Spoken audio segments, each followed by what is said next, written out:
Bible గ్రంథంలో కీర్తనల్లో దావీదు భక్తుడు తన జీవిత అనుభవాలలో దేవుని సన్నిధిలో తాను పెట్టుకున్న మొరను, తాను చేసిన ప్రార్థనలను మరి రచించడం జరిగింది. సో కీర్తనల్లో we not only find songs of praise, but we also find prayers and petitions.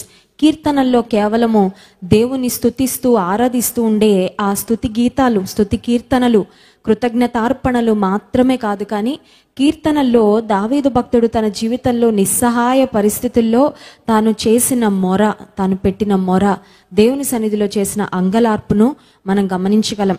86వ కీర్తన మనం చూసినట్లయితే ఉదయకాల సమయంలో కొన్ని మాటలు మనం ధ్యానం చేసుకొని ఆ తర్వాత ప్రైజ్ అండ్ వర్షిప్లోకి వెళ్దాము. ఆ తర్వాత దైవజనులు జాన్ వెస్లీ గారు మరి మరొక సందేశాన్ని మనకు అందిస్తారు. 86వ కీర్తన 2-3 వచనాలు అందరం కలిసి చదువుకుందాం. ఒకవేళ మీరు గృహాల్లో ఉన్నట్లయితే బైబిల్స్ తెరవండి.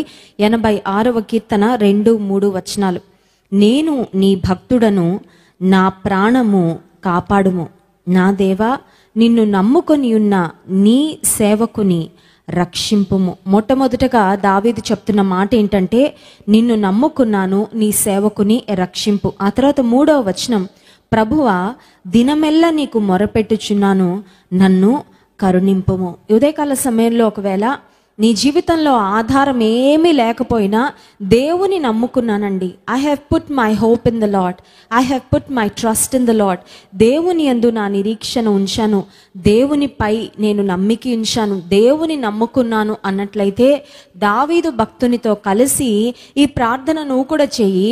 దావీదు భక్తుని విడిపించిన దేవుడు, తన భక్తుని ప్రాణాన్ని కాపాడిన దేవుడు, తన భక్తుని రక్షించిన దేవుడు నిన్ను కూడా నిశ్చయముగా రక్షిస్తాడు, కాపాడుతాడు.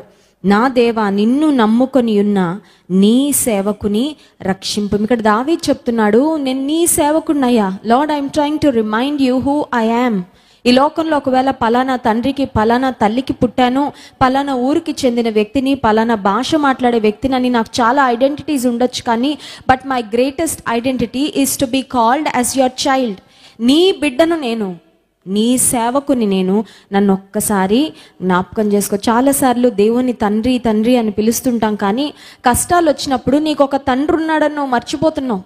So many times you forget that you have a heavenly father who cares for you.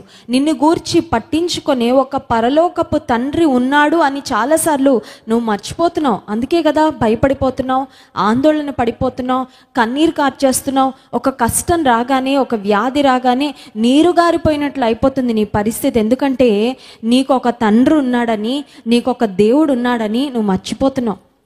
ఇక్కడ దావీదు భక్తుడు దేవుని సన్నిధిలో చేస్తున్న ప్రార్థన ఏంటంటే, నేను నీ సేవకుడను, నీ భక్తుడను, నీ సేవకుడను అని 2 మాటలు దేవునికి జ్ఞాపకం చేస్తున్నాడు. ప్రభువా, నేను నీ బిడ్డనే, నీ సేవకున్నే, నీ పని చేశానయ్యా, నీ కోసం బ్రతుకుతున్నానయ్యా, నీ యందు నేను భయభక్తులు కలిగి ఉన్నాను, నీ యందు నేను నమ్మిక ఉంచాను, నీవు నాకు సహాయం చేయి. ఉదయకాల సమయంలో కూడా నిస్సహాయ స్థితిలో నువ్వు ఉన్నట్లయితే దేవుని సన్నిధిలో ఒకసారి దేవునికి నీకు మధ్యలో ఉన్న సంబంధం ఏంటో ఒకసారి జ్ఞాపకం చేసుకో. నువ్వు దేవుని భక్తుడవా? దేవుని యందు భయభక్తులు కలిగిన వ్యక్తివా? దేవుని యందు భయభక్తులు గల వారి చుట్టూ ఆయన దూత కావలి ఉండి వారిని రక్షించును అనే మాట దేవుని వాక్యంలో ఉంది. దానియేలును కూడా సింహపు బోనులో పడవేసినప్పుడు అతను క్షేమంగా బయటకు వచ్చిన ఆ సందర్భంలో దర్యావేషరాజు చెప్తున్న మాట ఏంటంటే, నీవు అనుదినము తప్పక సేవించుచున్న నీ దేవుడే నిన్ను రక్షించును. నిన్ను రక్షించాడయ్యా. ఎవరు రక్షించారు? నీ శక్తి కాదు, నీ బలము కాదు, నీ జ్ఞానం కాదు, నీకున్న స్థితిగతులు కాదు, నీకున్న ధనం కాదు. చూడండి, కష్టకాలంలో ధనము అక్కరకు రాదన్నట్లుగా ఈ రోజుల్లో చాలా మందికి ధనం ఉంది, కానీ వారికి కరోనా వస్తేనో, వారికి మరొక ఆరోగ్య పరిస్థితి వస్తేనో ఆ ధనం కూడా ఒక లెవెల్ వరకు ఉపయోగపడుతుందేమో, కానీ ఆ తర్వాత మనకున్న ధనం కూడా మనకి సహాయం చేయలేదు. మరి మనల్ని రక్షించగలిగేది ఎవరు అని ఆలోచన చేస్తే, అనుదినము తప్పక మనము సేవించుచున్న దేవుడు మనల్ని రక్షిస్తాడు. హల్లెలూయా.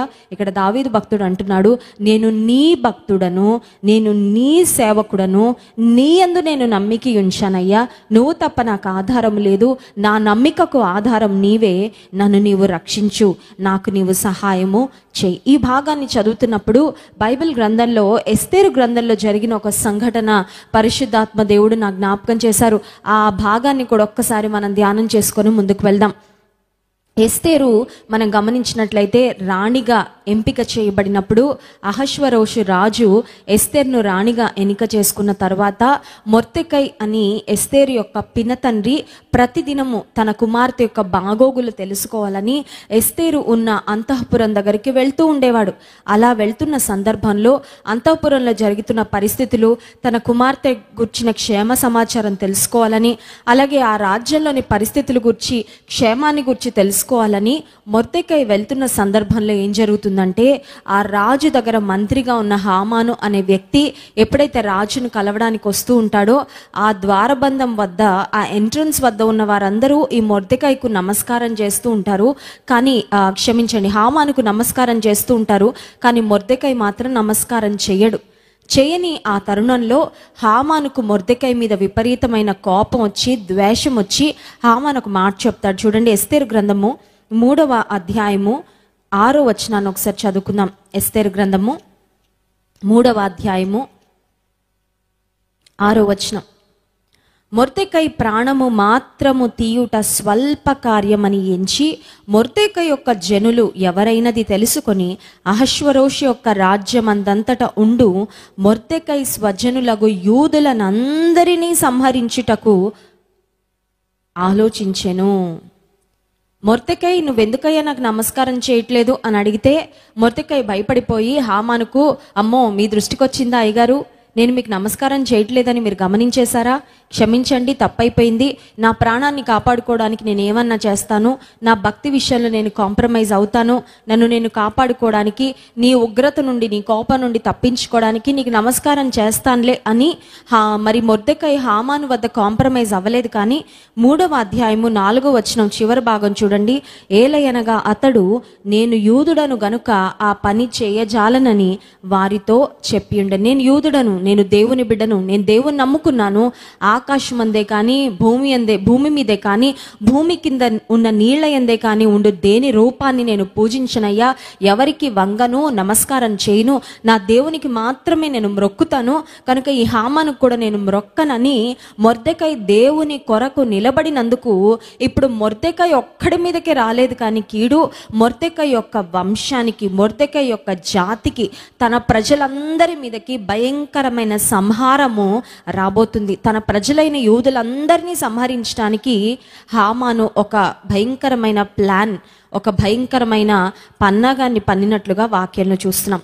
చాలామంది మాకు ప్రేయర్ టవర్కి ఫోన్ చేస్తున్నారు, మా పర్సనల్ నంబర్స్కి మెసేజెస్ చేస్తున్నారు, వాట్సాప్లో అలాగే ఈమెయిల్స్ పంపిస్తున్నారు. ఏమనంటే, ఇంట్లో ఒక్కరికి స్టార్ట్ అయిందండి కరోనా, ఇప్పుడు అందరికీ వచ్చేసింది.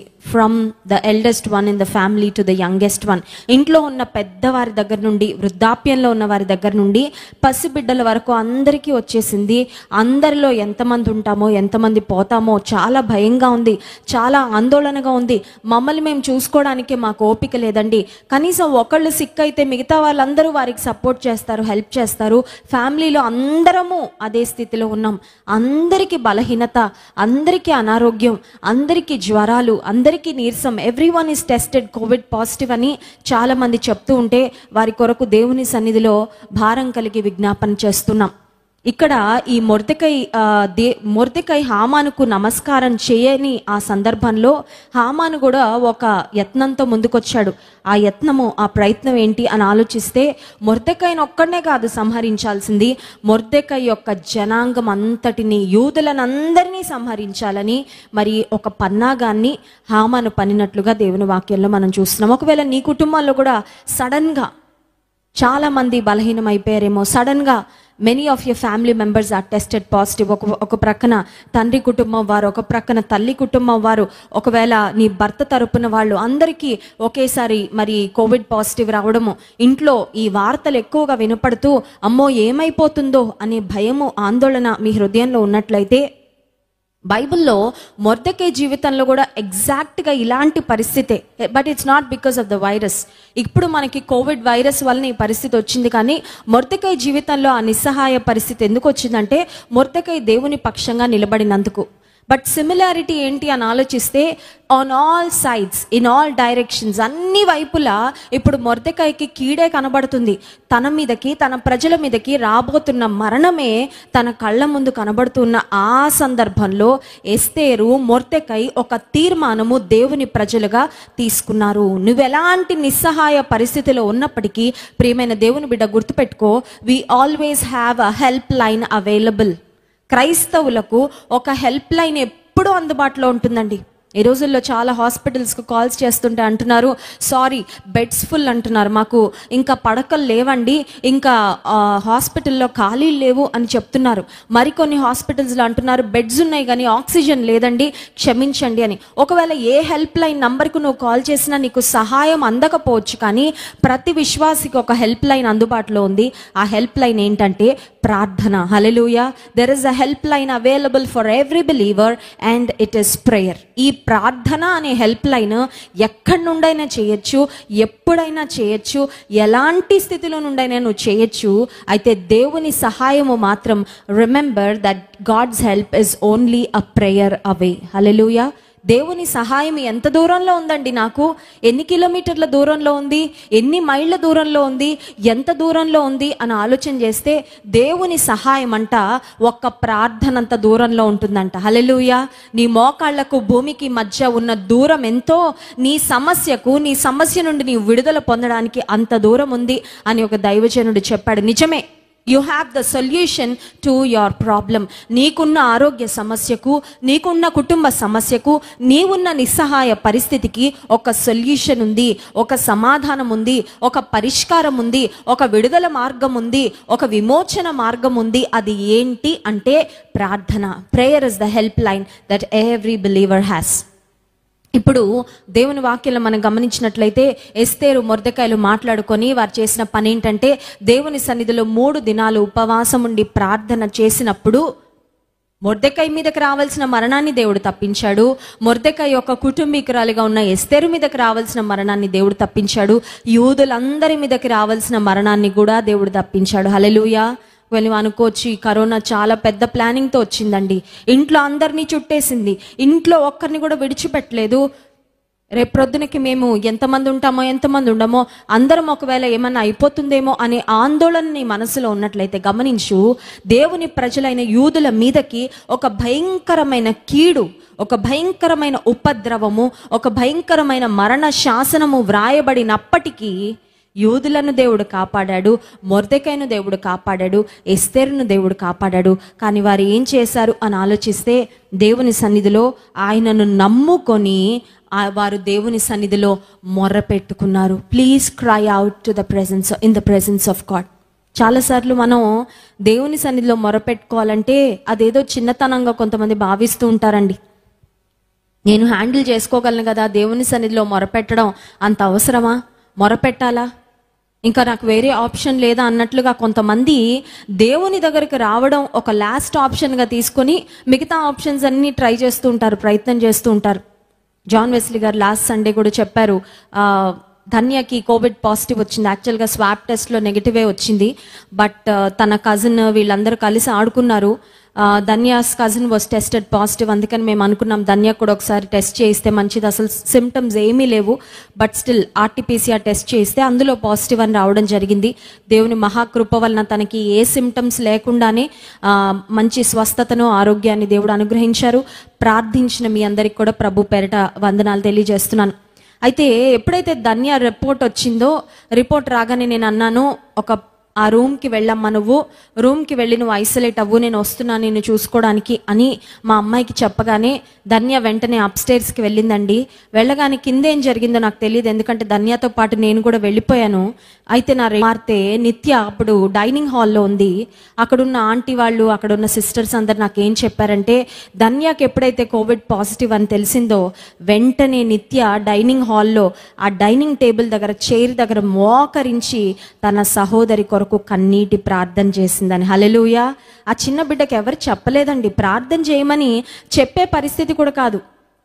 తన ధన్యం తీసుకొని నేను పైకి వెళ్ళిపోయాను, తనకి ఇంకా ఏం చేయాలి, ఏం మెడికేషన్ వాడాలి అనే ఆలోచనలో నేను ఉన్నాను. అయితే నా రెండో కుమార్తె మాత్రం దేవుని సన్నిధిలో వెంటనే మోకరించి కన్నీటి ప్రార్థన చేసిందంట. నేను తర్వాత ఎప్పుడో లంచ్ టైంలో కిందకు వచ్చిన తర్వాత నా రెండో కుమార్తె నా దగ్గరకు వచ్చి చెప్తుంది, నిత్య చెప్తుంది, మమ్మీ అక్కకి బాలేదని తెలియగానే నేను యేసయ్యకు కన్నీటి ప్రార్థన చేశానని. హల్లెలూయా. చాలా సంతోషించానండి. ఎందుకంటే నా కుమార్తెలకు వెండి బంగారాలు ఐశ్వర్యాలు ఏమి లేకపోయినా దేవుని యందు భయభక్తులు, దేవుని మీద ఆధారపడ్డం, దేవుని సన్నిధిలో అంగలార్పు విద్యను మీ పిల్లలకు నేర్పించండి, రోదనము చేయు స్త్రీలను పిలువనంపుడని దేవుని వాక్యంలో వ్రాయబడినట్లుగా ఆ చిన్న బిడ్డ హృదయంలో అందరినీ కలిపి నాశనం చేయాలని చూస్తూ ఉంటాడు. అందరినీ కలిపి సంహరించాలని, అందరినీ నష్టపరచాలని అపవాది ప్రయత్నం చేస్తూ ఉంటే దేవుని యొక్క ఆలోచన చూడండి. On the other hand, God's heart is to save everyone. అపవాదేమో డిస్ట్రాయ్ ఎవ్రీవన్, అందరినీ నాశనం చేయాలి, అందరినీ సంహరించాలి, అందరినీ ఇబ్బంది పెట్టాలి, అందరినీ బాధించాలి అని అపవాది ఆలోచన, అపవాది ప్రయత్నం. అయితే దేవుని ఆలోచన, దేవుని హృదయం ఏమో అందరినీ కాపాడాలి, అందరినీ సంహరించాలి, అందరికీ విడుదల ఇవ్వాలి, అందరినీ సంతోషంతో నింపాలని దేవుని ఆలోచన. ఇక్కడ ఫరో దగ్గరికి వెళ్ళిన మోషేతో ఫరో చెప్తున్న మాట ఏంటంటే, మీరు దురాలోచన కలిగిన వారు, పురుషులు మాత్రం వెళ్ళి మీ దేవుణ్ణి ఆరాధించిరండి, మీ భార్యలు, మీ పిల్లలు, మీ దగ్గర ఉన్న పశు సంపద అంతా ఐగుప్తులో మీరు విడిచిపెట్టాలి అని. అంటే అపవాదికి పరిపూర్ణంగా మనం విడుదల పొందడం ఇష్టం లేదన్నమాట. కొంతమందికి ఇస్తే చాలే, వాళ్ళని అలా టెంపరీగా విడిపించి పంపిస్తే పురుషులు వెళ్ళి వాళ్ళ దేవుణ్ణి ఆరాధించుకొని వాళ్ళ భార్యల కొరకు, స్త్రీల కొరకు, తర్వాత బిడ్డల కొరకు తిరిగి వస్తారు. కాబట్టి మళ్ళీ వారు కూడా తిరిగి బానిసత్వంలోకి వస్తారు అనేది ఫరో యొక్క ఆలోచన. అయితే మోషే యొక్క తలంపు ఏంటో చూడండి. 10వ అధ్యాయము 24వ వచనం, నిర్గమకాండము. ఫరో మోషేను పిలిపించి, మీరు వెళ్ళి యెహోవాను సేవించుడి, మీ మందలు మీ పశువులు మాత్రమే ఇక్కడ ఉండవలెను, మీ బిడ్డలు మీతో వెళ్ళవచ్చుననగా, మోషే, మేము మా దేవుడైన యెహోవాకు అర్పింపవలసిన బలుల నిమిత్తమును హోమార్పణముల నిమిత్తమును నీవు మాకు పశువులనియ్యవలెను, మా పశువులను మాతో కూడా రావలెను, ఒక్క డెక్క అయినను విడవబడదు, మా దేవుడైన యెహోవాను సేవించుటకు వాటిలో నుండి తీసుకొనవలెను. ఆ తర్వాత ఫరో కొంచెం తగ్గి, మీ స్త్రీలు వెళ్ళండి, పురుషులతో పాటుగా స్త్రీలు, పిల్లలు వెళ్ళండి, కాకపోతే మీ పశు సంపద అంతా ఇక్కడ విడిచిపెట్టండి అంటే మోషే అంటున్నాడు, ఒక్కటి కూడా విడిచిపెట్టము. We will not leave anything that belongs to us. మాకు చెందినది ఏది కూడా ఈ దేశంలో, ఈ ప్రాంతంలో మీకు మేము అప్పగించము, వదలము. మేమందరము విడుదల పొందాలి, మేమందరము ఈ ప్రాంతం నుండి బయటకు వెళ్ళాలి, మేమందరము రక్షింపబడాలి, మేమందరము కాపాడబడాలి, మేమందరము విడుదల పొందాలి. దేవుడు తన బలమైన దక్షిణ హస్తముతో ఇశ్రాయేలీయులను అందరినీ ఐగుప్తు నుండి బయటకు తీసుకొచ్చాడంట. Hallelujah. God delivered them all out of Egypt. ఐగుప్తు నుండి తన ప్రజలను అందరినీ దేవుడు విడిపించాడు. ఇందాక మనం జ్ఞాపకం చేసుకున్నాం, హామాను యూదులందరినీ సంహరించాలనుకున్నాడు, కానీ దేవుడు యూదులందరినీ కాపాడాడు. ఇక్కడ మనం చూస్తున్నాము, ఫరో ఇశ్రాయేలీలందరినీ ఐగుప్తులో పెట్టుకోవాలనుకున్నాడు, ఇశ్రాయేలీలందరినీ ఇంకా బాధించాలని, వారితో ఇంకా వెట్టి చాకిరి చేయించుకోవాలని, వారిని ఇంకా అణగార్చాలని, వారిని ఇంకా బానిసత్వంలో ఉంచాలని ఫరో ప్రయత్నం. అయితే దేవుడు తన ప్రజలందరినీ ఐగుప్తు నుండి విడిపించి పాలు తేనెలు ప్రవహించే మంచి దేశంలోకి నడిపించాడు. But remember, it was a process. అది ఓవర్ నైట్లో అయిపోలేదండి, ఇలా చిటికేస్తే అయిపోలేదు. ఐగుప్తు దేశం మీదకి 10 తెగుళ్ళు దేవుడు పంపించాల్సి వచ్చింది. ఎట్ ది ఎండ్ 10వ తెగులు వచ్చినప్పుడు, ప్రతి ఇంట్లో జ్యేష్ఠ కుమారుని వధ జరిగినప్పుడు, అప్పుడు ఫరో యొక్క హృదయం మారి ఇశ్రాయేలీయులను పంపించాడు. సో దేవుడు తన ప్రజలను విడిపించడం అనేది అది స్విచ్ చేసి ఆన్ ఆఫ్ లాగా కాదండి. కొన్నిసార్లు మనం అనుకుంటాం, విడుదల ఇలా వచ్చేస్తే బాగుండు, సమస్యకు పరిష్కారం ఇలా ఒక చిటికలో అయిపోతే బాగుండని. But sometimes it takes time, it is a process. కొన్నిసార్లు కొంత సమయం పట్టచ్చు. దేవుడు అద్భుతాలు చేయడంలో చాలా విధానాలు ఉన్నాయి. కొన్నిసార్లు ఆయన ముట్టగానే స్వస్థత పొందారు, రక్తస్రావ రోగం కలిగిన స్త్రీ ఆయన వస్త్రపు చెంగును వెనక నుండి ముట్టింది, అంటే వెంటనే ఆమె ధార కట్టింది అనే మాట వాక్యంలో చూస్తాం. వెంటనే స్వస్థత పొందింది. లాజరు లెమ్ము అని యేసుప్రభు చెప్పగానే వెంటనే లేచి వచ్చాడు, అంతే. ఒక రోజు టైం పట్టలేదు లాజరుకు. కొన్ని అద్భుతాలు దేవుడు వెంటనే చేశాడు, కానీ కొన్నిసార్లు మాత్రం ఆయన విడుదల, ఆయన ప్రార్థనకు జవాబు ఇవ్వడానికి కొంత సమయమో పట్టింది. బట్ మీన్ వైల్ దేవుని ప్రజలు మాత్రం దేవుని సన్నిధిలో మొర పెడుతూనే వచ్చారు. వారి ప్రతి మొర దేవుడు ఆలకించాడు. ఉదయకాల సమయంలో ఒకవేళ నువ్వు అనుకుంటున్నావేమో, ఇంత మొర పెడుతున్నాను, ఇంత కన్నీరు కారుస్తున్నాను, ఇంతగా దేవుని సన్నిధిలో అంగలారుస్తున్నాను, ఇంతగా ఆయన మీద ఆధారపడుతున్నాను, ఇదంతా వ్యర్థమేనా? ఇదంతా బూడిదలో పోసిన పన్నీరేనా? ఈ ప్రార్థనలన్నీ వ్యర్థమా? ఉపవాసాలన్నీ వ్యర్థమా? దేవునికి నేను ఇచ్చిన కానుకలన్నీ వ్యర్థమా? దేవుని కొరకు నేను ప్రయాసపడాను, అదంతా వ్యర్థమేనా అని ఒకవేళ నీవు సందేహంతో ఉన్నట్లయితే గమనించు, నీవు దేవుని కొరకు చేసినది ఏది కూడా వ్యర్థం కాదు. హల్లెలూయా. నీవు దేవుని కొరకు ఆయన సన్నిధిలో చేసిన ప్రార్థన వ్యర్థం కాదు. ఆయన సన్నిధిలో నీవు వాడబడిన, శ్రమపడిన, నీ సమయాన్ని వెచ్చించి, నీ శక్తిని, బలాన్ని వెచ్చించి నువ్వు ఏ పని చేసావు అది వ్యర్థం కాదు. దేవునికి నీవు త్యాగపూరితంగా ఇచ్చిన కానుకలు వ్యర్థం కాదు. దేవుని పక్షంగా, దేవుని నామము పేరట, దేవుని సన్నిధిలో నీవు చేసింది ఏది కూడా వ్యర్థం కాదు అని దేవుని సన్నిధిలో జ్ఞాపకం ఉంచుకో. సో దావీదు భక్తుడు చేస్తున్నాడు, అయ్యా నీ సన్నిధిలో నేను మొర పెడుతున్నాను, నాకు నువ్వు సహాయము చేయి. సో మొదటిగా దేవుని నమ్ముకున్న వారిని ఆయన రక్షిస్తాడు. రెండవదిగా ఆయనకు మొర పెట్టిన వారికి ఆయన సహాయం చేస్తాడు, ఆయన విడుదల ఇస్తాడు. మూడవదిగా ఒక్క మాట మాత్రం జ్ఞాపకం చేసి ఈరోజు ముగించుకుందాం.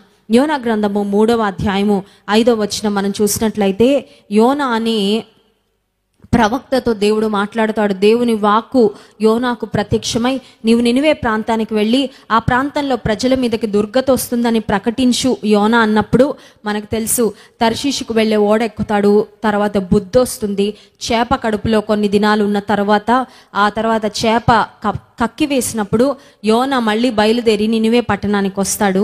వచ్చిన తర్వాత జరిగిన సంఘటన ఏంటంటే, నినివే పట్టణంలో ఉన్న ప్రజలకు వారి మీదకు దుర్గతి రాబోతుంది అని యోనా ప్రకటించినప్పుడు, యోనా గ్రంథం 3వ అధ్యాయము 5వ వచనం, నినివే పట్టణము నాశనమగునని ప్రకటన చేయగా, నినివే పట్టణపు వారు దేవుని యందు విశ్వాసముంచి ఉపవాస దినము చాటించి, ఘనులేమి అల్పులేమి అందరూ గోనె పట్ట కట్టుకొనిది. ఆ సంగతి నినివే రాజునకు వినబడినప్పుడు అతడును తన సింహాసనము మీద నుండి దిగి తన రాజవస్త్రములు తీసివేసి గోనె పట్ట కట్టుకొని బూడిదలో కూర్చుండెను. వాళ్ళు దేవుని యందు విశ్వాసం ఉంచారంట. నినివే పట్టణంలో వారికి దేవుడు తెలియదండి. వాళ్ళ అన్యులు, దేవుడు తెలియని వారు, దేవుని శక్తి ఏంటో వాళ్ళకి తెలియదు. యాక్చువల్గా నినివే పట్టణం మీదకి దేవుని ఉగ్రత రాబోతుందని వెళ్ళి ప్రకటించమన్నప్పుడు యోనా భయపడ్డాడు. ఎందుకంటే వాళ్ళు భయభక్తులు లేనివారు, అక్రమంగా బ్రతికేవారు, పాపంలో బ్రతికేవారు. వాళ్ళకి వెళ్ళి ఈ బ్యాడ్ న్యూస్ ప్రకటిస్తే తనను చంపుతారేమో, తన మీదకి ఏదైనా కీడొస్తుందేమో అని భయపడి యోనా ఆ ప్రాంతానికి వెళ్ళడానికి అంత సుముఖతను చూపించలేదు.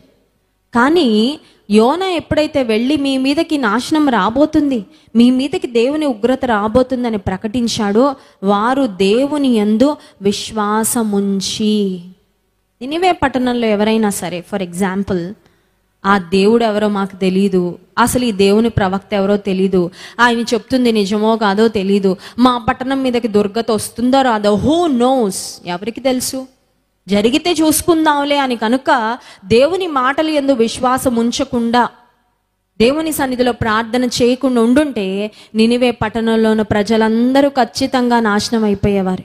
ఈ రోజుల్లో కూడా కొంతమంది ఉన్నారు, ఏం కరోనా వైరస్ అండి, మాస్కులు పెట్టుకోవాలా, ఈ డాక్టర్లు ఇలాగే చెప్తుంటారులేండి, ఈ టీవీల్లో న్యూస్ల్లో ఇలా వేస్తూ ఉంటారులేండి, ఆ శానిటైజర్ వాడినంత మాత్రాన్ని ఏమన్నా అవుతుందా, మాస్క్ పెట్టుకున్నంత మాత్రాన్ని ఏమన్నా అవుతుందా, ఆ కరోనా వచ్చింది మందులు వేసుకుంటే మాత్రం ఏమన్నా అవుతుందా అని గనక డాక్టర్స్ చెప్తున్న మాటలు, మెడికల్ ప్రొఫెషనల్స్ చెప్తున్న మాటలు ఇవన్నీ వినకుండా ఇష్టానుసారంగా ఉంటే వాళ్ళ నష్టాన్ని వాళ్ళే కొని తెచ్చుకున్నట్లు.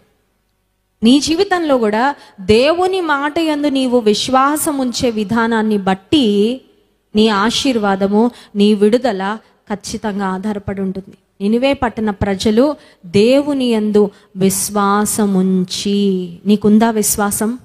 Do you have faith? యేసుక్రీస్తు ప్రభు కూడా అద్భుతాలు చేయడానికి ముందు 4 సువార్తల్లో మనం గమనించినట్లయితే అనేక సందర్భాల్లో స్వస్థత పొందడానికి, రోగాల నుండి విడుదల పొందడానికి వచ్చిన వ్యక్తులను ఒక ప్రశ్న అడుగుతూ ఉండేవారు. నీవు స్వస్థపడగోరుచున్నావా అని అడిగేవారు. రెండవది, నీకు నమ్మికుందా? Can you believe? నేను అద్భుతం చేయగలనని నీవు నమ్ముతున్నావా? వారిలో అందరూ చెప్పిన మాట, నేను నమ్ముతున్నానయ్యా, నేను నమ్ముతున్నాను అనగానే యేసుప్రభు అంటాడు, నీ విశ్వాసమే నిన్ను స్వస్థపరిచినది. Your faith has made you well. యేసయ్య కూడా ఉదయకాల సమయంలో సమస్యల్లో ఉన్న వారితో, కరోనాతో బాధపడుతున్న వారితో ఈ ప్రశ్న అడుగుతున్నాడు, నేను నిన్ను స్వస్థపరచగలనని నీవు నమ్ముతున్నావా? Can you believe? Can you have faith? Do you have faith? నీకు విశ్వాసం ఉందా? నీవు నమ్ముతున్నావా? నమ్ముట నీ వలనైతే నమ్మువానికి సమస్తము సాధ్యం. నినివే పట్టణ ప్రజలు, రాజు మొదలుకొని ఆ నినివే ప్రాంతంలో ఉన్న అత్యంత సామాన్యుని వరకు ప్రతి ఒక్కరూ గోనె పట్ట కట్టుకొని దే హంబుల్ దెమ్సెల్ఫ్, దేవుని సన్నిధిలో తమ్మును తాము తగ్గించుకొని ఉపవాసం ఉండి వారు ప్రార్థన చేసినప్పుడు దేవుడు తాను చేయదలిచిన కీడును చేయకుండా మానుకున్నాడంట. హల్లెలూయా. దేవుని మనసు మారుతుందా అండి? దేవుడు మనసు మార్చుకుంటాడా? దేవుడు ఏదైనా చేయాలని డిసైడ్ అయినప్పుడు అసలు ఆయన్ని ఎవరైనా మార్చగలరా? ఆయన తీర్మానాన్ని ఎవరైనా మార్చగలరా అంటే there are definitely exceptions in the Bible. దేవుని యొక్క తీర్మానాలన్నీ మనం మార్చలేము, ఎందుకంటే దేవుడు సార్వభౌమ అధికారం కలిగిన వాడు కాబట్టి if he decide something his gone do it. ఆయన ఏదన్నా యత్నించాడంటే, ఆలోచించారంటే, తలంచారంటే అది చేస్తారు అంతే. ఇంకెవ్వరు దాన్ని ఆపలేరు, ఆపజాలరు. అయితే బైబిల్లో కొన్ని సందర్భాలు ఉన్నాయి, దేవుడు తన మనస్సును మార్చుకున్నారు. ప్రజల మీదకి రావాల్సిన కీడును ఆయన కొట్టివేసి మేలు చేసిన సందర్భాలు కొన్ని వాక్యంలో ఉన్నాయి. నినివే పట్టణ ప్రజల యొక్క తగ్గింపు, వారి యొక్క ప్రార్థన, వారు చేసిన ఉపవాసము దేవుని యొక్క హృదయాన్ని మార్చింది. Their prayer changed God's heart. దేవుడు వారిపై పంపించదలచిన కీడును కొట్టేశాడంట. ఒకవేళ అనుకుంటున్నావేమో ఇక కీడే జరుగుతుందనే భయం ఉందండి, ఇక కీడే సంభవిస్తుంది, మా ఇంట్లో కీడు జరుగుతుంది, ఈ కీడు నుండి ఎలా తప్పించుకోవాలి? ఈ మరణం నుండి ఎలా తప్పించుకోవాలి? ఈ వ్యాధి నుండి ఎలా తప్పించుకోవాలి? నాకు విడుదలేది, మాకు సహాయం ఏది అని ఆలోచిస్తే దేవుని వల్లనే నీకు సహాయము. దేవుని యందు విశ్వాసం ఉంచడం ద్వారానే నీకు విడుదల. కళ్ళు మూసుకోండి, ప్రార్థన చేసుకుందాం. మనల్ని మనం తగ్గించుకొని, ప్రభువా నా దోషములు, నా పాపములు, నా అతిక్రమము క్షమించయ్యా. నీ కోపము, నీ ఉగ్రత మేమెవ్వరం తట్టుకోలేమయ్యా, మేమెవ్వరం భరించలేం ప్రభువా. దేవా మమ్మల్ని కాపాడండి, మా కుటుంబాలను కాపాడండి, మా ప్రజలను కాపాడండి, నీ ప్రజలను కాపాడండి అయ్యా. నీ సంఘాన్ని కాపాడండి ప్రభువా. మా ప్రాంతాలను కాపాడండి, మా పట్టణాన్ని కాపాడండి, మా రాష్ట్రాన్ని కాపాడండి, మా దేశాన్ని కాపాడండి అయ్యా. నీ సన్నిధిలో మొరపెడుతున్నాం ప్రభువా. మేము నీ సన్నిధిలో మొరపెట్టడం తప్ప మేము చేయగలిగింది ఏది లేదయ్యా. మేము నిస్సహాయులమయ్యా. అయితే మాకు సహాయం చేసే దేవుడు నువ్వు ఉన్నావు ప్రభువా. మేము సహాయం లేని వారం కామయ్యా, మేము విడువబడిన వారం కామయ్యా, మేము నిరీక్షణ లేని వారం కాం ప్రభువా. ఈ సహాయాన్ని కోరుకుంటున్నామయ్యా. ఎంతో మంది ప్రాణాలు కోల్పోతున్నారు, ఎంతో మంది కుటుంబాలు తల్లి లేని కుటుంబాలుగా, తండ్రి లేని కుటుంబాలుగా, కుటుంబ యజమానులు లేని కుటుంబాలుగా, పెద్ద దిక్కు లేని కుటుంబాలుగా, బిడ్డలు లేని కుటుంబాలుగా మారిపోతున్నాయ్యా. ఎక్కడ చూసినా మరణ ఘోష వినపడుతుంది ప్రభువా. చిన్న పిల్లలు, యవనస్తులు కూడా అనేక మంది చనిపోతున్నారయ్యా. ఒక్కసారి జ్ఞాపకం చేసుకో ప్రభువా. ఒక్కసారి కనికరించయ్యా. ఒక్కసారి పరిస్థితులను జోక్యం చేసుకో ప్రభువా.